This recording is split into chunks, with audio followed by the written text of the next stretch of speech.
E aí, pessoal, boa noite, bom dia, boa tarde. Tudo beleza com vocês? Tudo jóia? Voltando aqui aos nossos encontros virtuais, digamos assim. E eu disse que reiniciaríamos com relação à conclusão do inquérito policial, com relação ao prazo. Isso porque a gente disse que, dentre as características do inquérito policial, ele é um procedimento temporário. Se é temporário, há um prazo a ser cumprido, há um prazo a ser estabelecido. Mas antes eu queria falar algo com vocês que eu acabei esquecendo. Eu preciso até que vocês me provoquem algumas situações, a gente acaba esquecendo algumas coisas e passa em branco, acaba não falando. Por exemplo, com relação à característica do inquérito policial dele ser um procedimento sigiloso. E realmente é sigiloso, conforme a gente viu. Agora, eu tinha esquecido de falar, pelo fato dele ser sigiloso, é preciso que o advogado, para ter acesso, tenha autorização do juiz. Eu só queria fazer esse destaque de que não há essa necessidade. Via de regra, o advogado tem direito de acesso ao inquérito policial, direito de acesso às provas já documentadas, às diligências documentadas, e sem necessidade de autorização judicial. Não há essa necessidade. Salvo numa situação com relação aos crimes de organização criminosa. Isso está lá na Lei 12.850. Eu vou mostrar aqui para vocês. E ela prevê que, se o advogado quiser ter acesso aos autos, ele tem direito, mas aí ele vai ter que ter autorização judicial. Está lá no artigo da Lei de Organização Criminosa, Lei 12.850, e ele prevê que, para que haja o acesso do advogado ao caderno do inquérito policial, o juiz tem que autorizar nesse caso. Vejam, pessoal, via de regra, repetindo, o advogado tem direito de acesso. A gente viu que, se for obstruído esse acesso, ele pode entrar com reclamação criminal, reclamação constitucional no Supremo, um mandado de segurança, requerer perante o juiz, mediante uma simples petição, que eu acho que é a maneira até mais efetiva. Mas, nas hipóteses de organização criminosa, ele precisa sim de autorização judicial. Isso está lá na Lei 12.850. Eu vou pesquisar aqui para vocês. E, nesse caso, o juiz tem que realmente autorizar o acesso do advogado aos autos do inquérito policial. Artigo 7º, inciso 2º da Lei 12.850. Eu vou mostrar aqui para vocês, porque é interessante o reforço. E ela diz o seguinte: o acesso aos autos será restrito ao juiz, ao Ministério Público e ao delegado de polícia, como forma de garantir o êxito das investigações, assegurando seu defensor, no interesse do representado, amplo acesso aos elementos de prova que digam respeito ao exercício do direito de defesa, devidamente precedido de autorização judicial. Acesso devidamente precedido de autorização judicial. Ressalvados os referentes às diligências em andamento. Ressalvado aqui, no caso, a ausência de direito. Diligências já documentadas, realizadas, documentadas e juntadas aos autos do inquérito, tem total direito. Salvo com relação a esses crimes que, no caso aí, tem que ter a autorização judicial. Beleza? Eu me omiti nessa informação por esquecimento. É muita informação, a gente acaba se passando em algumas coisas. E eu preciso, inclusive, aí que vocês me instiguem nisso, me relembrem, me cobrem. Isso é interessante. Beleza? Era isso que eu queria complementar a aula passada. E dar sequência aqui com relação ao inquérito policial, a investigação preliminar.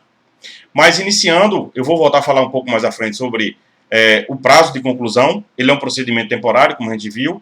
Há prazo para ser concluído. E logo um pouco mais à frente a gente fala sobre isso.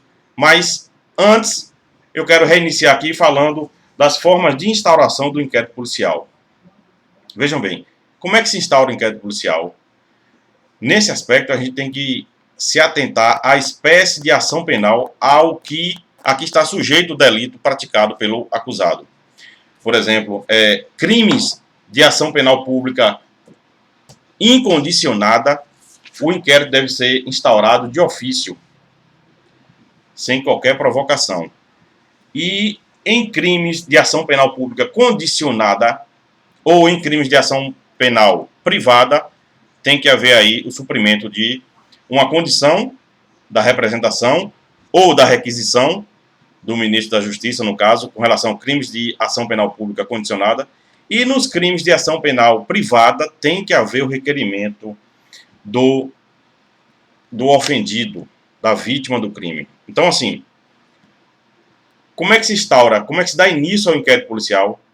Observa-se primeiro a espécie de ação a ser manejada de acordo ao crime praticado. Então, crimes de ação penal pública condicionada, tem que haver a representação do ofendido. Ou, se for condicionada a requisição do ministro da Justiça, em algumas situações há essa necessidade, tem que haver o suprimento aí dessa condição, sob pena de se instaurar um inquérito policial e se praticar aí um constrangimento ilegal. E esse constrangimento pode ser afastado via a impetração de um HC. Agora, crimes de ação penal pública incondicionada, aí se instaura de ofício. O delegado lavra uma portaria, via de regra, pode ser diferente também, e aí se instaura o crime, se instaura o inquérito, perdão, sem necessidade de suprimento de autorização da vítima ou de requerimento do ofendido, representação ou requisição do ministro da Justiça. Beleza? Então, começa por aí. E, nesse sentido, vejam aqui o que é que diz o artigo 5º do Código de Processo Penal. Ele vai elucidar isso de forma bem clara para dizer exatamente o que eu estou afirmando aqui quando houver a necessidade aí da instauração de um inquérito policial. Isso está lá no artigo 5º, pessoal, do Código de Processo Penal, repito, parágrafos 4º e 5º, salvo engano. Estou buscando aqui para mostrar a vocês. E ele diz o seguinte, percebam a letra da lei. Ele diz aqui no caso, o inquérito, parágrafo 4º do artigo 5º, o inquérito nos crimes de ação pública depende... O inquérito nos crimes em que a ação pública depender de representação não poderá, sem ela, ser iniciado. Por exemplo, o inquérito para apurar crimes de lesão corporal de natureza leve, que não envolva violência doméstica, tem que ter a representação do ofendido. Se não tiver, não pode se instaurar um inquérito policial. No parágrafo 5º está dito, nos crimes de ação penal privada, a autoridade policial somente poderá proceder a inquérito, somente poderá instaurar o inquérito a requerimento de quem tenha qualidade para intentá-la. A requerimento de quem tenha qualidade para ajuizar a ação penal privada. Antes do ajuizamento da ação, o ofendido requer a instauração do inquérito policial e aí sim o delegado de polícia pode instaurar esse inquérito. Tranquilo?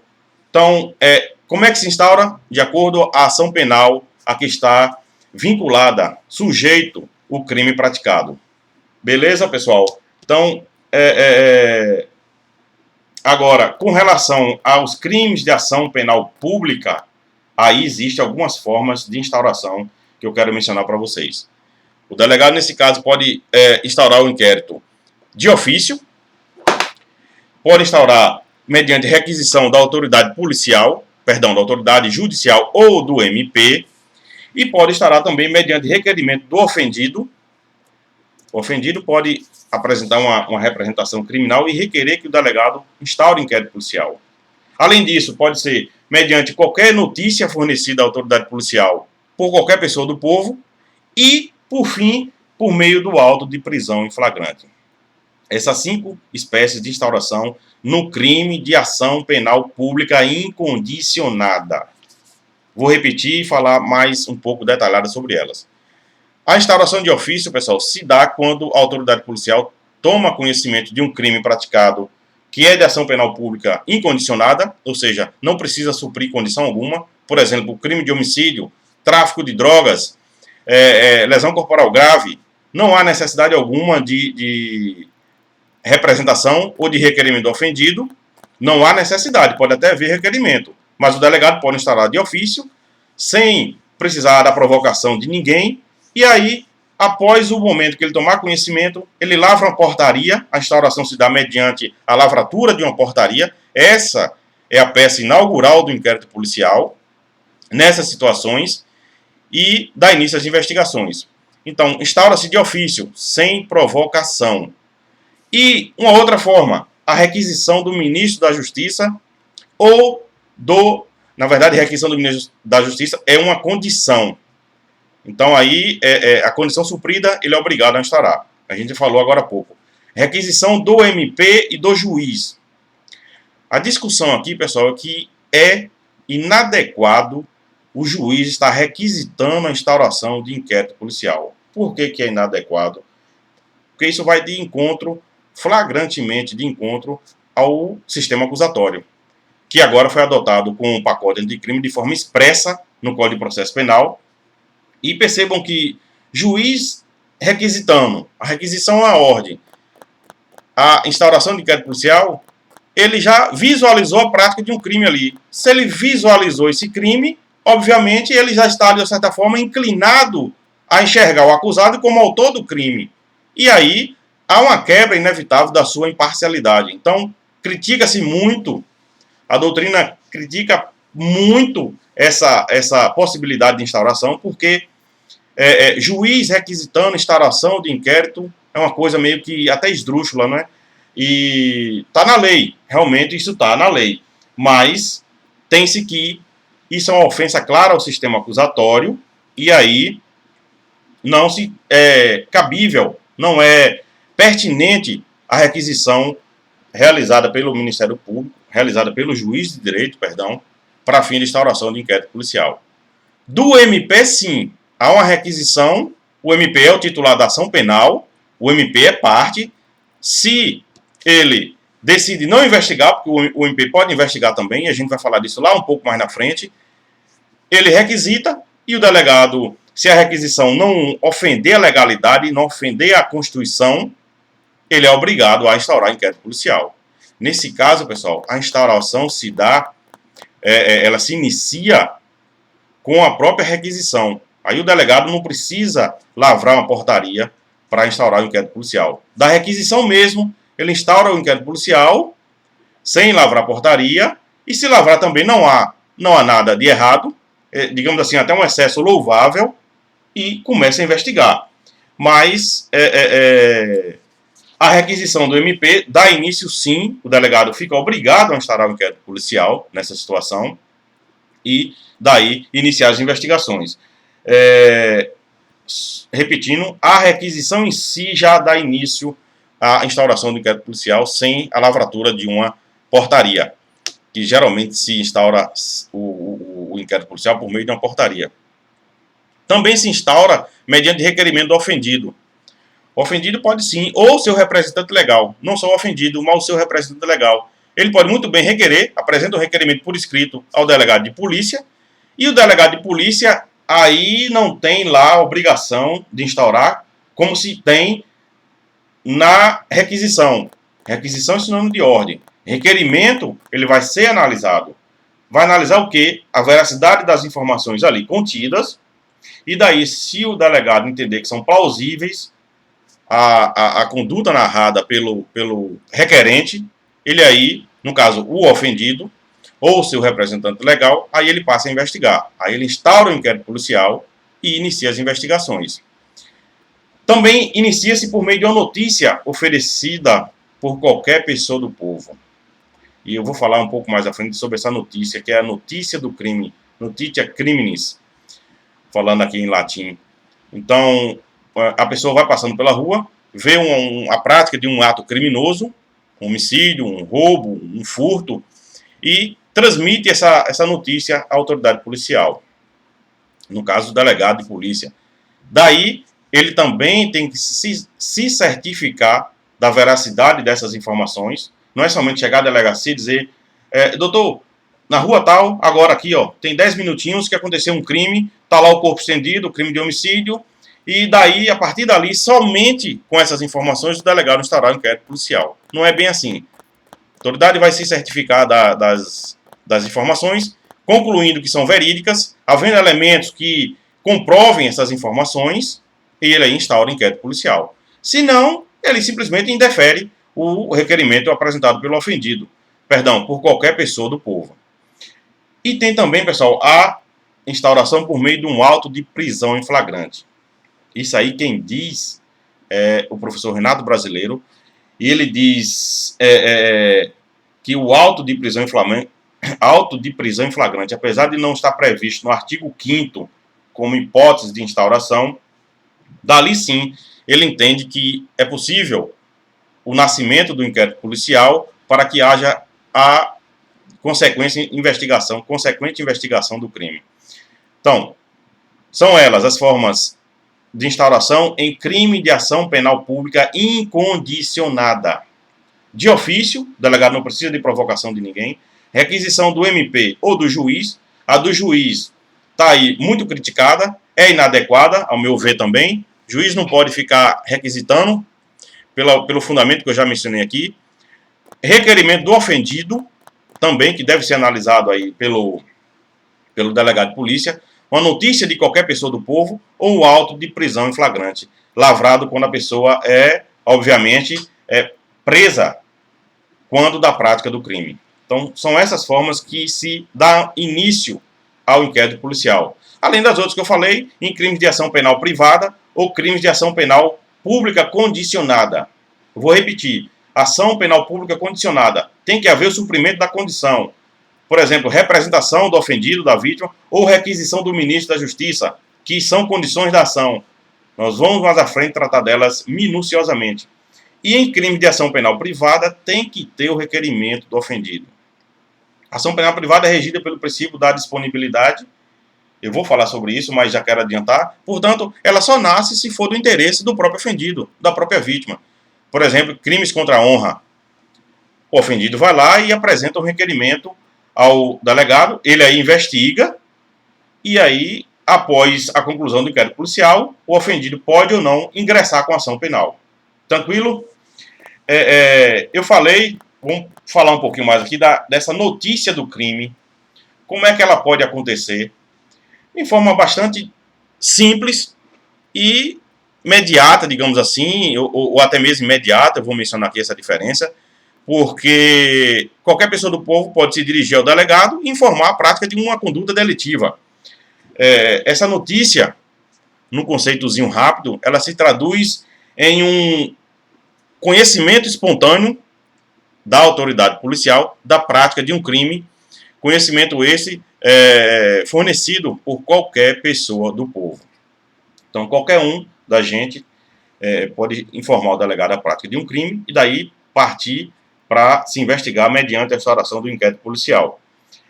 Essa notícia crime, pessoal, ela pode ser de cognição imediata, de cognição mediata ou de cognição coercitiva. E ainda temos a notícia crime inqualificada. Vou especificar cada uma delas.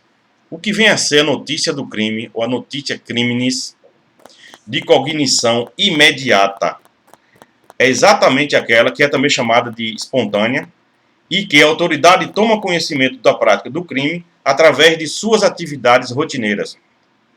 Por exemplo, para ficar bem claro, há uma investigação conduzida mediante interceptação telefônica.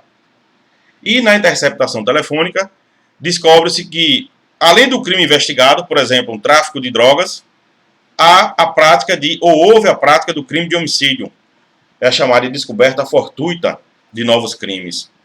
Então, essa é uma descoberta fortuita que chegou-se ao conhecimento da autoridade policial por meio de suas atividades rotineiras. No caso, qual foi a sua atividade rotineira aí? A investigação por meio de uma interceptação telefônica. E isso levou ao conhecimento da prática, não só do crime de tráfico, aqui no exemplo, mas também de homicídio. Tomou-se conhecimento, aí ele instaura-se o inquérito policial e passa a investigar não só o crime de tráfico, mas também o crime de homicídio, previsto lá no artigo 121 do Código Penal. A notícia, pessoal, de cognição, notícia do crime de cognição mediata, é aquela em que a autoridade policial toma conhecimento do crime através de um expediente escrito. A pessoa, ao invés de ir lá na delegacia e comunicar verbalmente, passa a escrever a narração do fato por meio de uma petição, apresenta à autoridade policial uma representação criminal, isso se chama representar criminalmente a pessoa, e ele protocola na delegacia, dando ciência ao delegado de uma prática delitiva, e daí o delegado passa a investigar o crime. Então, cognição imediata. Ela não foi espontânea, ela foi provocada. Não havia atividade rotineira ali do delegado de polícia. Mas chegou-se ao conhecimento dele, da prática desse crime, portanto, por meio de um expediente escrito, por meio de uma representação criminal, e daí, inclusive se for crime de ação penal pública incondicionada, ele é obrigado a instaurar um inquérito policial. Também temos a notícia crime coercitiva. Coercitiva vem de coerção, a gente vê, de certa forma, aí, algo em torno de obrigação, e que quer dizer que ali a autoridade policial tomou conhecimento de uma conduta criminosa através da apresentação do autor do fato à própria autoridade policial. É quando o acusado é preso em flagrante, e aí é conduzido à delegacia de polícia, e aí, no caso, lavra-se o flagrante, como a gente viu, é uma forma de instauração do inquérito policial, e a partir daí nasce a investigação. Agora também temos a notícia criminis inqualificada, que é chamada de, na verdade, denúncia anônima. A pergunta que eu faço é possível investigar, instaurar um inquérito policial a partir de uma denúncia anônima? Por que eu faço essa indagação? Vamos lá na Constituição. Perceba aqui, veja o que é que a Constituição diz em seu artigo 5º, caput, inciso 4º. É livre a manifestação do pensamento, sendo vedado o anonimato. Então, no nosso ordenamento, pessoal, não se permite o anonimato. Vejam aqui, é livre a manifestação do pensamento, sendo vedado o anonimato. Se é vedado o anonimato, a denúncia anônima não pode dar margem à instauração do inquérito policial. Mas isso não é absoluto. Por quê? O que é que o STJ diz e a jurisprudência tranquila? O inquérito policial não pode nascer através de uma denúncia anônima por si só. Então, o que é que o delegado de polícia tem que fazer ao receber uma denúncia anônima? Proceder a algumas diligências e, averiguando que realmente a conduta foi praticada, aí sim, a partir dali e da denúncia anônima, ele instaura o inquérito policial. Eu já vi isso até em questão de concurso, questão subjetiva, concurso para a Defensoria Pública, e a indagação era exatamente essa: se poderia haver o nascimento de uma investigação por meio de uma denúncia anônima. E a resposta que se queria, estava lá no espelho, era de que a denúncia anônima por si só não pode dar margem à instauração de uma investigação. Ela tem que vir embasada, ela tem que vir corroborada por meio de algumas diligências realizadas pelo delegado de polícia, para se certificar que a denúncia anônima tem fundamento, que ela corresponde à realidade, e daí sim passar a investigar. Beleza? Então, assim, pode nascer uma investigação por meio de uma denúncia anônima, mas não somente por meio dela. Tem que haver diligências que corroborem essa denúncia, e aí sim dá margem ao nascimento aí do inquérito policial. Tranquilo, pessoal? Há um aspecto interessante que já avançando aqui no ponto, que eu quero discutir com vocês a respeito da incomunicabilidade do preso. A pessoa está sendo investigada e por motivos, por exemplo, de que está obstruindo a investigação, foi decretada a sua prisão preventiva, ou mesmo que ele tenha sido preso em flagrante, na audiência de custódia foi convertida a prisão em flagrante em preventiva, e, portanto, ele vai passar a responder a esse crime, a essa investigação, preso. É possível determinar sua incomunicabilidade? Isso está lá no artigo 21 do Código de Processo Penal. E eu vou mostrar aqui para vocês que essa redação ainda existe no nosso ordenamento e está lá para corroborar essa possibilidade, na verdade, de que o acusado pode sim ter a sua incomunicabilidade obstruída. a sua comunicabilidade. Diz o artigo 21, a incomunicabilidade do indiciado dependerá sempre de despacho nos autos e somente será permitida quando o interesse da sociedade ou a conveniência da investigação o exigir. Em resumo, é possível a incomunicabilidade, está previsto em lei, mas a indagação é o seguinte, esse artigo aí tem base constitucional, doutrina esmagadora, eu acho que hoje em dia eu não vejo nenhum doutrinador concordar com essa disposição e nem a jurisprudência, porque se a própria Constituição diz que no estado de defesa, no estado de sítio, está lá no artigo 136 da Constituição, parágrafo 3º, salvo engano, é proibido, é vedada a incomunicabilidade do acusado, ainda mais em estado de normalidade. Ou seja, qual é a conclusão? O artigo 21 do Código de Processo Penal não foi recepcionado pela Constituição de 88. Em resumo, Tessiano, pode haver incomunicabilidade? Não, não pode. Por quê? Ofende claramente o Estado Democrático de Direito. A incomunicabilidade vai de encontro aos preceitos constitucionais de 88. E se em época pior, em época mais dura, mais drástica, o acusado não pode ter sua comunicabilidade vedada, imagine estar de anormalidade, de normalidade. Então, assim, tem-se que esse artigo 21 não foi recepcionado e a comunicabilidade do acusado não pode ser obstruída. Além disso, percebam, vai determinar a incomunicabilidade, mas ele vai ter direito a ter a visita do seu advogado. Então, assim, está incomunicável, mas vai estar em contato com o advogado, vai estar em contato com o juiz, com o promotor, com o próprio delegado, porque a incomunicabilidade não pode ser oposta ao juiz, ao promotor, ao delegado de polícia, por óbvio. E nem ao seu delegado, e nem ao seu advogado. Então, assim, isso é muito mitigado, isso é muito, digamos assim, desnecessário. Se, além de inconstitucional, aliás, além de não ter sido recepcionado, ele vai ter contato, ainda que se acreditasse que seria,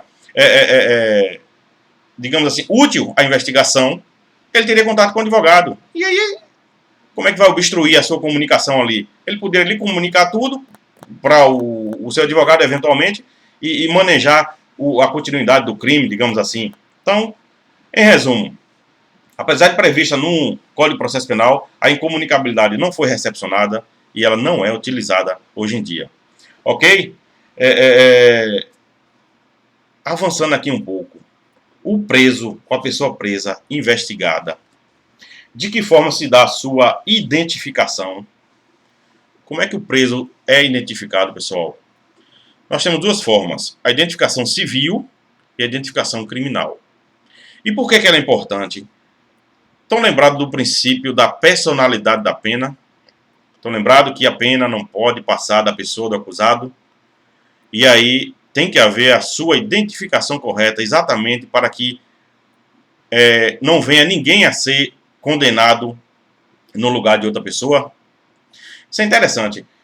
Houve um caso, salvo engano, no estado de Santa Catarina, que a pessoa foi presa e estava sendo investigada, e essa pessoa tinha um irmão gêmeo. Esse cara tinha um irmão gêmeo. E ele aí, espertamente, irmão gêmeo univitelino, extremamente parecido, ele imputou a conduta criminosa ao irmão dele. E o irmão dele acabou sendo preso. E só foi solto depois que houve a identificação criminal do verdadeiro autor do fato. Então, é importante sim a identificação para se definir exatamente quem é o autor do fato. E aí, atendendo ao princípio da personalidade da pena, não se condene ninguém de forma injusta. Agora perceba, o que é que a Constituição diz? O civilmente identificado não será identificado criminalmente. Está lá no artigo 5º, inciso 53, eu vou mostrar aqui a vocês, me permitam, para dizer o seguinte, artigo 5º, inciso 53 da Constituição, e ele prevê que, às vezes é difícil achar esse tanto de inciso aqui, ele prevê que o civilmente identificado não será submetido à identificação criminal. Deixa eu ler aqui para vocês.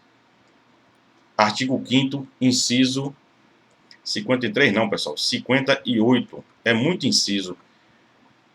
58. O civilmente identificado não será submetido à identificação criminal, salvo nas hipóteses previstas em lei. Então, qual é a regra aqui? O civilmente identificado não será submetido à identificação criminal. Terceiro, mas lá diz que, salvo nas hipóteses previstas em lei. Beleza. Realmente, algumas hipóteses com relação a alguns crimes obrigam a autoridade policial a não só identificar civilmente o acusado, como criminalmente. Como é que se dá a identificação civil? Mediante a apresentação de qualquer documento, identidade, CPF, o passaporte, qualquer documento que identifique a pessoa civilmente. Carteira profissional, enfim. É muito simples a identificação civil. E a identificação criminal? Como é que ela ocorre, pessoal? Ela está prevista no ECA, artigo 109 do ECA, Estatuto da Criança e do Adolescente, com relação ao menor infrator, e está prevista na Lei 12.037 de 2009. Então, assim, há a identificação criminal em algumas situações, ela deve ocorrer, e aqui a identificação criminal, tome ela como gênero, da qual existem algumas espécies. Identificação criminal, que é o gênero, e temos algumas hipóteses que especificam melhor a identificação criminal, como, por exemplo, a identificação fotográfica, que é muito simples de compreender. A pessoa é posta de frente, a gente vê isso muito em filme, de frente e de lado, fotografa a pessoa de frente, segurando geralmente ali algum número, que eu não sei exatamente dizer a vocês do que se trata, e de perfil. Essa identificação fotográfica serve muito para identificar a pessoa do acusado. Então, temos a identificação por meio de fotografia, identificação fotográfica, a identificação datiloscópica, que é, pessoal, a identificação por meio das digitais do acusado. Quando a pessoa é presa, que tem que submeter a essa identificação, ela fornece as suas digitais, e no jargão policial isso é conhecido como tocar piano. Algum colega aí que eventualmente seja do meio policial sabe muito bem disso. Fulano foi preso e teve que tocar piano. Isso significa dizer que ela foi identificada por meio da impressão digital. Colheita das digitais é a chamada aí identificação dactiloscópica. E temos também, pessoal, dentre as espécies da identificação criminal, a identificação do perfil genético. Isso aqui é uma coisa nova, inserida na Lei 12.037 pela Lei 12.654 de 2012. E a questão é a seguinte: a pessoa é obrigada a fornecer material para desvendar, para se descobrir, para se ter a sua identificação genética. É possível isso? Percebam, a pessoa é obrigada houve a prática de um crime. Por exemplo, aqui o crime da menina Beatriz. E nesse crime foram colhidos materiais biológicos. Foi colhido soro, foi colhido sangue no local. E a pessoa que é acusada, após ela ser presa, por exemplo, ela é obrigada a ceder o seu sangue para que haja o confronto aí, haja a sua identificação genética, e aí haja o confronto para saber se foi ele ou não. Essa questão demanda bastante discussão, porque essa identificação, ela a cessão desse material vai de encontro ao princípio da não autoincriminação. A pessoa não é obrigada a produzir, ninguém é obrigado a produzir prova contra si. Ninguém está obrigado a produzir provas contra si, está lá no princípio da não autoincriminação. Então, assim, é possível haver identificação? Mas a pessoa não é obrigada a ceder o seu material genético para que haja essa identificação. Agora, o que é que pode acontecer? Todo o material da pessoa que for descartado, ele pode ser utilizado para que haja identificação genética. Por exemplo, um fio de cabelo que a polícia coletou, sabendo que é da pessoa acusada, aí ela pode utilizar e, com isso, realizar a identificação genética da pessoa. Uma bituca de cigarro, a pessoa é fumante, fumou, descartou o cigarro e jogou no lixo. A polícia pode coletar aquele material. Até a própria saliva, a pessoa está ali, cuspiu, a polícia foi lá e colheu. a saliva da pessoa e daí descobrir, a partir daquele dado, daquela coleta, descobrir o perfil genético da pessoa. É possível? É. Agora, repetindo, ninguém é obrigado a ceder material para que haja sua identificação genética. A identificação do seu perfil genético, como está lá na Lei 12.037. Isso vai de encontro ao princípio da não autocriminação, até porque ninguém é obrigado a produzir prova contra si, ninguém é obrigado a praticar comportamento ativo para elucidar qualquer investigação. Princípio da não autoincriminação. Pessoal, então, existe a identificação civil, como eu falei, e existe a identificação criminal. E quais são as hipóteses em que se dá, em que é obrigada a identificação criminal? Elas estão lá na Lei 12.037, vou apenas mostrar rapidamente aqui para vocês. São as hipóteses em que a autoridade policial, no caso, é obrigado a proceder com essa coleta do material para fins de realizar a identificação criminal, Lei 12.037. Eu vou chegar nela aqui para mencionar a vocês. E ela diz em seu elenca, melhor dizendo, em seu artigo 3º, as hipóteses de identificação criminal que deve ocorrer aí de forma obrigatória. Ou seja, a autoridade policial, além de investigar, de identificar civilmente acusado, deve identificar ele criminalmente quando o documento apresentar rasura ou tiver indício de falsificação, o documento apresentado for insuficiente para identificar cabalmente o indiciado, o documento do indiciado quando ele portar documentos de identidades distintos, quando a identificação criminal for essencial às investigações policiais, segundo o despacho da autoridade judiciária competente, que decidirá de ofício ou mediante representação da autoridade policial, do Ministério Público ou da Defesa, quando constar de registros policiais o uso de outros nomes ou diferentes qualificações. Esse inciso 5º lembra muito a conduta de quem é estelionatário. Essas pessoas têm várias identificações. E aí sim tem que ver a identificação criminal para individualizar o acusado.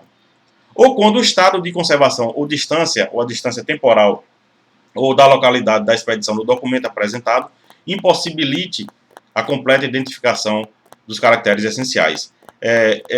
Percebam, por exemplo, nessa última situação, eu tenho um filhinho de 4 anos de idade, com 2 anos a gente tirou a identidade dele, mas será que esse documento de 2 anos vai identificar ele perfeitamente quando ele tiver 20 anos? 20, 22? É difícil, não é? Então a distância temporal prejudica a identificação, e se a pessoa não tiver um documento mais recente, vai ser identificado criminalmente. O detalhe que eu quero chamar a atenção de vocês aqui com relação ao artigo 3º, inciso 4º, porque de todas as situações em que é obrigada a identificação criminal, somente no inciso 4º, do inciso 3º, do artigo 3º da Lei 12.037, é que há necessidade de autorização judicial. Vou voltar lá para mencionar a vocês, porque é importante. Artigo 3º, inciso 4º. A identificação criminal for essencial às investigações policiais, segundo o despacho da autoridade judiciária competente. Ou seja, aqui o delegado de polícia, para realizar essa identificação criminal, tem que ter autorização do juiz. As demais não, ele procede de ofício.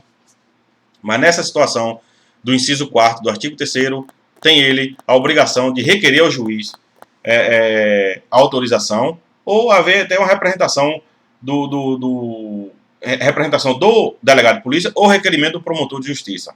Nessa situação, se entender que ela vejam bem, ela não se encaixa em nenhuma outra das hipóteses, mas mesmo assim a autoridade policial entende que é necessário e essencial às investigações, a elucidação do fato. Aí tem que ter autorização judicial.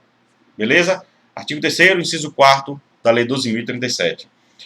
Nas demais, não há necessidade de autorização judicial.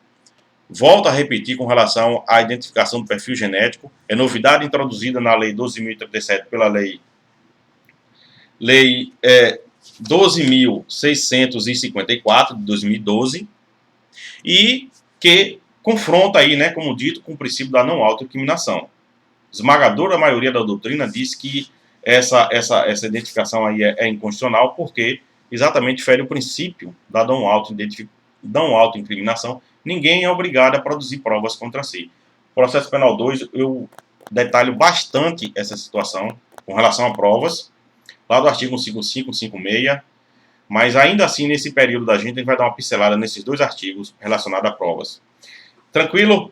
Seguindo aqui, pessoal, só uma observação. Essa lei 12.654 modificou também a lei da execução penal para, em algumas situações, obrigar a identificação criminal do preso. Mas percebam a diferença. A lei 12.037 trata do acusado, ainda não denunciado. A lei da execução penal trata do condenado. A pessoa já está condenada e cumprindo pena. E, em algumas situações, será obrigado a sofrer aí, a passar pela identificação criminal por meio do perfil genético, por meio da identificação do seu perfil genético. Beleza? Pessoal, aqui pulando para mais um ponto aqui, do que se trata o indiciamento do acusado. A pessoa é acusada de um crime e o delegado de polícia resolve indiciá-lo. Então, indiciar, pessoal, em outras palavras, em um conceitozinho bem simples, é atribuir a alguém a prática de uma conduta criminosa. O delegado, a partir do momento que ele indicia determinado acusado, ele está dizendo: você é o autor desse fato, é a pessoa que eu vou investigar. Em outras palavras, né, obviamente, é a pessoa que está na linha de investigação. Então, indiciar, num conceitozinho bem simples, é atribuir a alguém a prática de uma conduta criminosa. Mas o indiciamento tem aqui alguns pormenores que eu quero mencionar para vocês. Qual seria o momento ideal para se indiciar o acusado? Se indiciar o investigado? Pessoal, só pode haver indiciamento durante a fase investigatória, durante a condução do inquérito policial pelo delegado de polícia. Aí ele pode indiciar no começo já do inquérito policial, pelo auto de prisão em flagrante, por exemplo, ele já vê elementos suficientes e aí ele indicia o acusado ali. Ou então, ao final da investigação, lá no seu relatório, a gente vai falar sobre ele já já, e aí ele atribui a prática de uma conduta ao investigado, indiciando.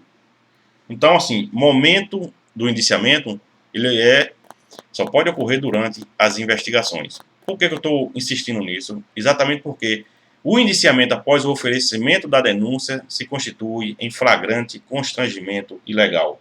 O STJ é bastante tranquilo na sua jurisprudência de que o indiciamento após o oferecimento da denúncia, ele se constitui em constrangimento ilegal.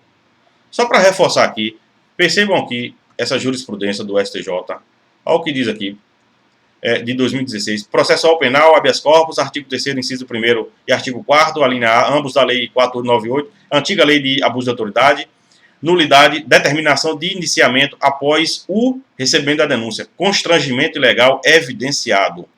Então, assim, ofereceu-se a denúncia, não há que se falar mais em indiciamento. Por que não, Dessiano? Porque constitui constrangimento ilegal. E perceba, o indiciamento é algo sério. Basta mencionar que um concurseiro que esteja sendo investigado e ali no comecinho do inquérito o delegado indicia ele, vai lhe causar um prejuízo imenso, imenso, porque os concursos de hoje, a gente sabe, são submetidos à análise da conduta social, os concurseiros têm sua conduta social analisada, e a partir do momento que a banca descobrir que o concurseiro ali, o candidato, está indiciado, muito provavelmente ele vai ser eliminado do concurso na fase de investigação social. Isso é muito tranquilo de acontecer, é muito fácil de acontecer. Apesar do princípio da presunção de inocência, a pessoa está sendo investigada, foi somente indiciada, somente entre aspas, mas isso vai lhe causar um prejuízo imenso, porque, nesse exemplo que eu falei, em um concurso ele vai ser eliminado na fase da investigação social. Então é preciso ter cuidado com isso, é preciso enxergar que o indiciamento é um ato realmente sério, é um ato que pode causar prejuízo e um constrangimento ilegal muito grande ao acusado. Beleza? E quais seriam os pressupostos do indiciamento? O delegado pode indiciar durante a investigação, como a gente falou aqui, durante o curso do inquérito policial, mas ele precisa visualizar, pelo menos, indício de autoria, indício da materialidade. pelo menos isso que se constitui o lastro probatório mínimo, indício de autoria, prova da materialidade. Aí sim ele indicia, atribuindo àquela pessoa a prática de uma conduta delitiva. É preciso ter em mente, ter convencimento à autoridade policial de que realmente existe ali indício de autoria e prova da materialidade. Ou ao menos indício também da materialidade delitiva. Sob pena do indiciamento se constitui aí um constrangimento legal e poder dar margem à impetração de um habeas corpus para que haja aí o desindiciamento. E aqui eu já pego o gancho para perguntar a vocês, é possível voltar atrás? O delegado indiciou, ele pode voltar atrás? É possível sim, pessoal, é possível haver o desindiciamento. Isso é bem tranquilo. O delegado percebeu que indiciou uma pessoa de forma equivocada e aí quer voltar atrás, então ele vai lá e promove o desindiciamento da pessoa. Isso aí de forma espontânea, de forma de livre iniciativa dele. Mas pode haver também o desindiciamento por determinação do Tribunal de Justiça, o Tribunal Regional Federal, ou uma ordem da Justiça. A pessoa foi indiciada, não foi suprido os pressupostos do indiciamento, como a gente viu. A pessoa pode muito bem impetrar um HC e a Justiça determinar o desindiciamento. Isso é plenamente possível. Percebo que o indiciamento é ato privativo do delegado de polícia. Esqueci de mencionar, estou falando, só quem pode indiciar é o delegado de polícia. A atribuição específica da autoridade policial. Mas o desindiciamento não. O desindiciamento pode ser promovido pelo próprio delegado de polícia ou por ordem da Justiça. Vejam que a previsão legal nesse sentido, dessa atribuição do delegado, está lá na Lei 12.830, e essa lei diz que o indiciamento é ato privativo do delegado de polícia. O indiciamento, parágrafo 6º do artigo 2º, o indiciamento privativo do delegado de polícia dar-se-á por ato fundamentado, o fundamento é indício de autoria e da materialidade, mediante análise técnico-jurídica do fato, que deverá indicar autoria, materialidade e suas circunstâncias. Está vendo aí a necessidade de suprir os pressupostos? Então, pessoal, recapitulando, o indiciamento é ato privativo da autoridade policial, e eu estou insistindo nisso para dizer o seguinte, o juiz não pode determinar que o delegado indicie determinado acusado. Isso aí chegou, inclusive, no Supremo Tribunal Federal. O juiz determinou ao delegado, e o delegado não cumpriu, chegou-se ao Supremo. Juiz não pode determinar que o delegado ou a autoridade policial indicie determinado acusado. Exatamente porque é um ato privativo do delegado de polícia. Lei 12.830. Agora, o desindiciamento, como eu falei, pode ocorrer por ordem do juiz ou da justiça. Desde que haja aí fundamento suficiente. Sim, assim como o juiz, o promotor de justiça também não pode requisitar do delegado de polícia que ele indicie o acusado. Isso não é possível, pessoal. Exatamente por ser ato privativo da autoridade policial. E quem pode ser sujeito passivo do indiciamento? O delegado pode indiciar qualquer pessoa, desde que ela esteja sendo investigada. A regra geral é essa, pessoal. A autoridade policial pode investigar, pode indiciar qualquer investigado. Isso é tranquilo aí no exercício da sua função. Então, qualquer pessoa pode ser indiciada. Essa é a regra geral. Mas, como a gente sabe, toda regra tem uma exceção. E nós temos aí 3 exceções a essa regra, porque o delegado não pode indiciar juiz de direito, isso está previsto na Lei Orgânica da Magistratura Nacional, Lei Complementar 35 de 1979. Alguém aí já era nascido em 79? E o delegado também não pode indiciar o promotor de justiça, isso está na Lei 8.625/93. E, por entendimento do Supremo Tribunal Federal, o delegado de polícia não pode indiciar as pessoas que possuem foro ou prerrogativa de função. Indiciar de ofício. Nesse último caso, ele precisa pedir autorização ao respectivo tribunal, ao respectivo foro. Tribunal de Justiça, TRF, STJ ou STF. Então, em resumo, qualquer pessoa pode ser indiciada. salvo essas exceções. Quais são elas?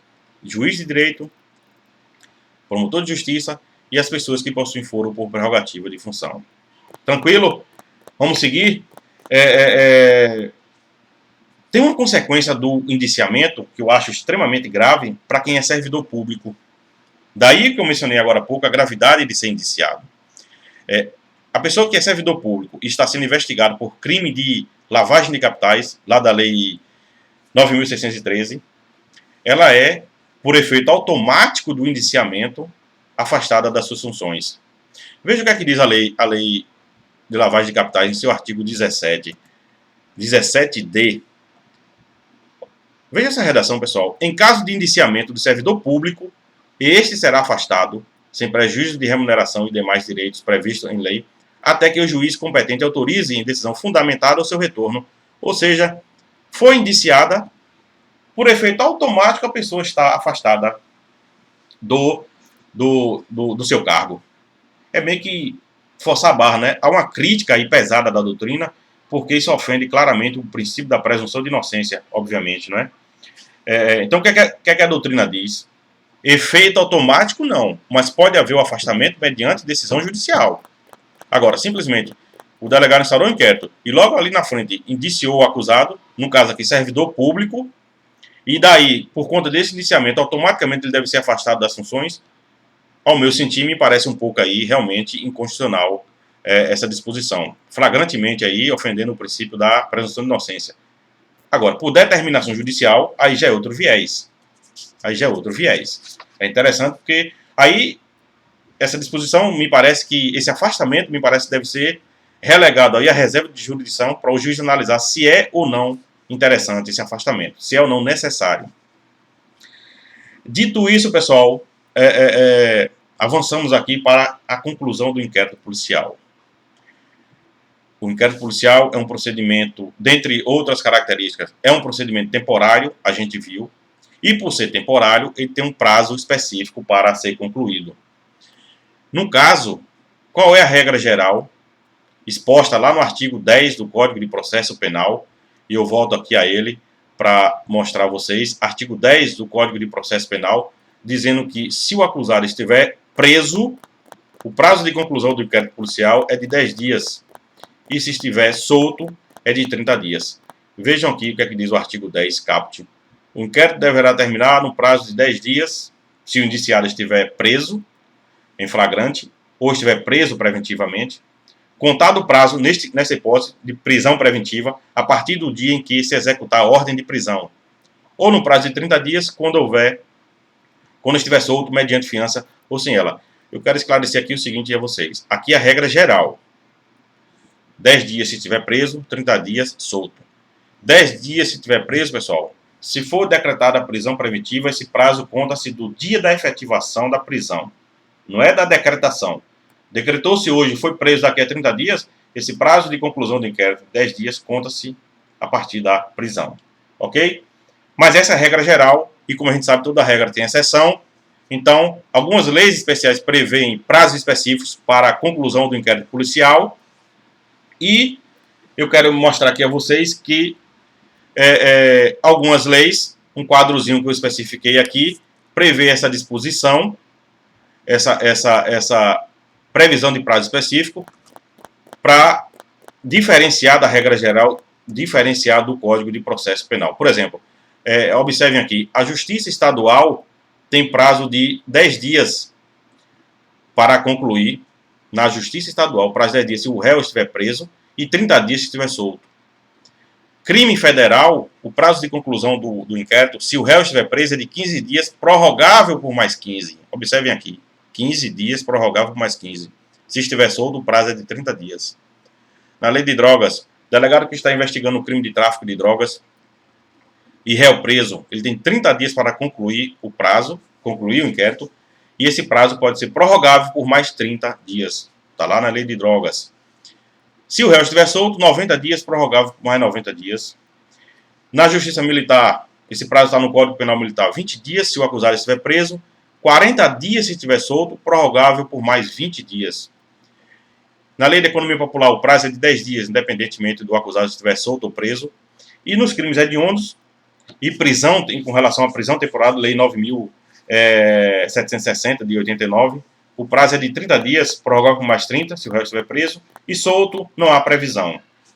Ok, pessoal? Então, o inquérito policial, por ser um procedimento temporário, eu falei lá no começo da aula, ele tem um prazo para ser concluído. E a autoridade policial tem que obedecer esse prazo sob pena de constrangimento ilegal e eventual soltura do acusado. Percebam que se ele estiver preso por disposição agora nova, introduzida no Código pelo pacote de crime, o prazo de conclusão é 10 dias. Mas se houver necessidade, pode haver uma prorrogação do prazo por 15 dias. Percebam que a prorrogação é maior do que o prazo inicial. Prazo inicial de 10 dias para se findar o inquérito policial, réu preso. E se for necessário uma prorrogação, prazo de 15 dias. Prazo de prorrogação maior do que o prazo inicial. Agora, a lei é expressa em dizer, o Código é expresso em dizer que, transcorrido o prazo de 15 dias, sem a conclusão do inquérito policial, obrigatoriamente o acusado tem que ser posto em liberdade. Ok? Então, só essas diferenças de prazo para estabelecer que a regra geral está no artigo 10 do Código de Processo Penal e algumas leis especiais prevêem prazos específicos e esses prazos têm que ser atentados pela autoridade policial sob pena de constrangimento legal e soltura do acusado. Pessoal, e qual é a natureza jurídica desse prazo? Esse prazo de conclusão do inquérito policial é prazo processual ou prazo de direito material? Então, a grande maioria entende que se trata de prazo de direito material e, com isso, conta-se o dia do início, o dia da prisão, e exclui-se o final. Então, se o prazo for processual, esse primeiro dia não conta. Percebam que o prazo processual mais maléfico ao acusado, ao investigado. O prazo de direito material é que lhe beneficia mais. Há uma divergência sobre isso, uma corrente sustentando que se o acusado estiver preso, o prazo tem que ser considerado de natureza de direito material. E se estiver solto, o prazo é considerado de natureza processual. Mas prevalece o entendimento que, em uma situação ou outra, o prazo é de direito processual. Até porque está previsto no Código de Processo Penal, né? Então, não poderia ser diferente. Então, prevalece esse entendimento. Para a gente finalizar, pessoal, nosso encontro aqui de hoje, eu quero mencionar só a respeito do relatório do inquérito policial e de quem são os destinatários do inquérito. Relatório do inquérito policial, pessoal, é uma peça eminentemente jurídica que deve ser confeccionada pelo delegado de polícia ao final do inquérito, ao final das investigações. Tem conteúdo eminentemente descritivo, onde o delegado deve descrever ali as principais diligências realizadas no inquérito policial. A pergunta antes, porém, só lembrando que o relatório não é condição sine qua non para que haja o nascimento da ação penal. Isso é uma coisa até lógica, porque se o próprio inquérito em si é dispensável, muito mais o relatório da autoridade policial, não é isso? O entendimento lógico é isso. Mas, voltando aqui ao relatório, é uma peça final elaborada pelo eminentemente descritiva, elaborada pelo delegado de polícia, e a indagação ele pode exercer ali, ele pode realizar juízo de valor sobre as investigações, sobre o crime, sobre a conduta criminosa? Pessoal, salvo com relação à lei de drogas, o delegado não pode fazer juízo de valor algum. Então, ele descreve a conduta criminosa sem emitir ali a sua opinião, sem realizar juízo de valor. Particularmente, eu acho até isso meio que forçação de barra, porque o delegado é formado em direito, está investigando. Lógico que ele tem a análise dele, tem a discricionariedade dele. Por que ele não pode imprimir ali a sua opinião no relatório e fazer o juízo de valor? Por exemplo, a aplicação do princípio da significância. Isso é muito importante. Isso é uma coisa que, para mim, é um excesso injustificável. Por exemplo, por que o delegado não pode emitir juízo de valor e dizer que a pessoa agiu acobertada por um excludente de licitude? Mas, enfim, é a opinião aqui meramente teciano, que não significa nada, mas somente na lei de drogas, com exceção dela, o delegado de polícia não pode emitir juízo de valor.